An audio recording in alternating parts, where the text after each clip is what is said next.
kalian punya temen yang suka ngomong kayak gini gak? Itu bicaranya wish bukan wish. Atau itu kali bukan it, kan udah lampau. Kayak gitu. Iya kayak gitu. Kenalin, aku Rafanisa sebagai mahasiswa pendidikan bahasa Inggris yang belajarnya ngejudge grammarnya kalian tadi.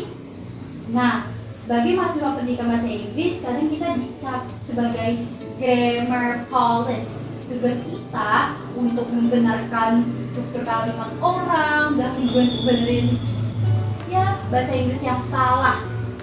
Tapi bagi aku belajar itu tidak sulit. Kenapa? Karena aku suka banget baca buku.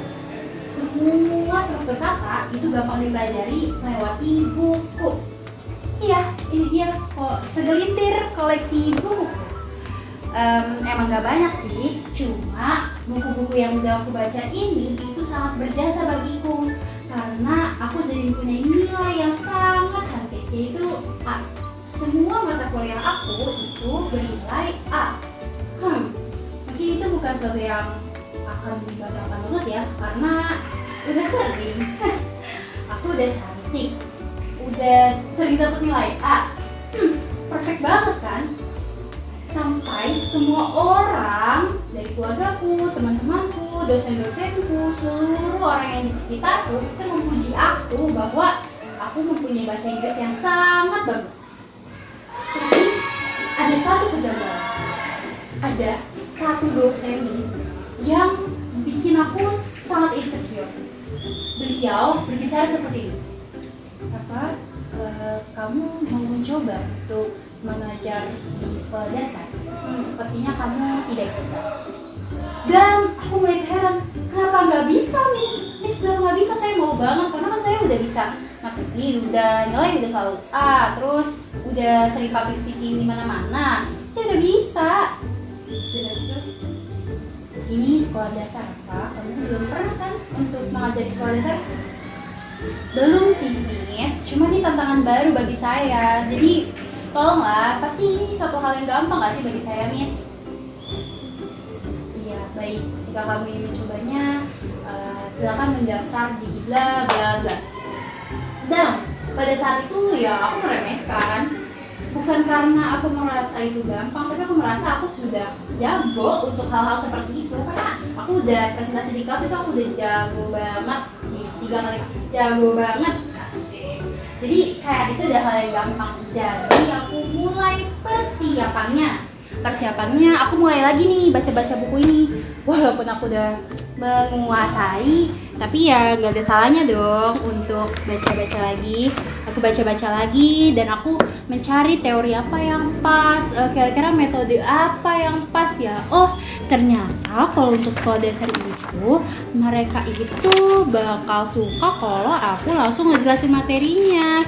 Dan menurut aku ini bukan hal yang susah. Dan aku mulai dengan buku-buku ini di kelas pertamaku. Aku membawa buku sebanyak ini saat itu karena aku rasa inilah yang berjasa untukku selama ini. Jadi pasti mereka akan membantuku juga pas di kelas. Oke, di saat di hari H atau di hari selanjutnya aku mencoba masuk kelas. Dan di kelas itu aku menaruh barangku dan aku mulai. Hello anak-anak, my name is Rafanisa Sabira as your teacher, but it's actually like middle teacher, but yeah. And I actually gonna talk about animal. Do you guys know animal? Dan pada saat aku menjelaskan apakah itu hewan, mereka nggak ada dijawab karena mereka nggak ngerti apa yang aku omongin. Tapi pada saat itu aku langsung menjelaskan karena aku sadar mereka nggak tahu nih apa yang aku omongin. Jadi aku tulisin di papan tulis seperti biasa. Kalau dipresentasikan kadang kalau audiens yang nggak tahu aku langsung tuliskan. Jadi animal guys, animal itu ada singa, ada bla bla bla bla. Tapi aku mencoba memutar otakku, tapi tidak ada yang berhasil. Anak-anak itu tetap bercanda, tetap ketawa-ketawa, berlari-larian, dan aku merasa sangat kecewa pada diriku sendiri. Aku merasa gagal. Ini kok ada yang salah ya? Kenapa anak-anak tidak ada yang merhatiin aku? Secara aku berpenampilan rapi sekali dan aku sangat cantik pada hari itu. Dan materi yang aku taruh di papan tulis itu sangat menarik bagiku. Dan aku mulai mencari di buku. Apa sih? Oh, salah apa ya? Kayaknya ini ada yang salah di bukunya. Kayak buku ini yang gak sesuai. Harusnya pakai buku yang ini. Dan aku mulai cross check ke dosenku. Miss, ini kok kemarin saya ngajar tapi saya gak jelas nih. Pas di bagian ini murid-murid tuh gak mendengarkan saya, tapi dari awal sampai akhir saya juga mereka tertawa-tawa aja. Dan pada saat itu, Rafa, kenapa ya kamu coba berpikir lagi? Kenapa kira-kira anak-anak tidak mau mendengarkan kamu sebagai guru? Miss, aneh sih. Makanya saya tanya Miss, kenapa kira-kira saya gak ada yang mendengarkan? Secara materi udah 100% benar Miss. Buku-buku udah jelas, semua saya sudah menarik perhatian mereka sebisa mungkin gitu. Coba kasih tahu saya bagaimana cara kamu mengajar. Iya, jadi saya masuk kelas, terus saya langsung tulis di papan tulis Miss. Kayak ya biasanya kita di kelas Miss. Jadi pas prestasi di kelas kan biasanya saya langsung kasih PowerPoint tuh, terus materinya saya jelaskan bahwa kamu mengajar temanmu atau mengajar anak kelas sekolah dasar.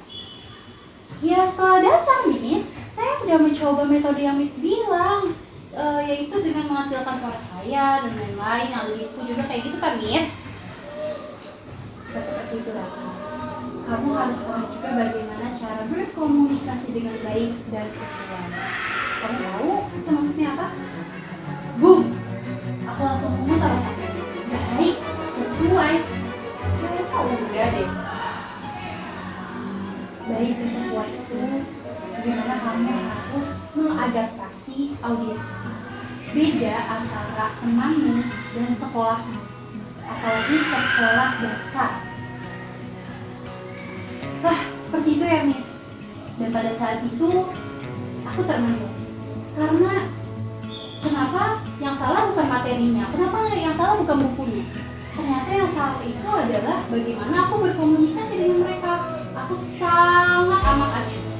Dan aku membuktikan di kelas berikutnya bahwa aku belajar dari apa yang dosenku bilang.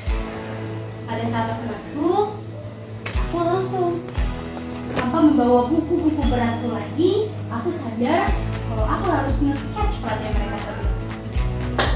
Oke students, you know my name. Kalian tahu nama aku siapa? Kak Rafa. Oke Kak Rafa. Now kita bakal belajar hewan. Siapa yang suka hewan? Jadi ada suatu approach di sini. Dan pada saat itu kelas terasa sangat so fun, terasa sangat bahagia.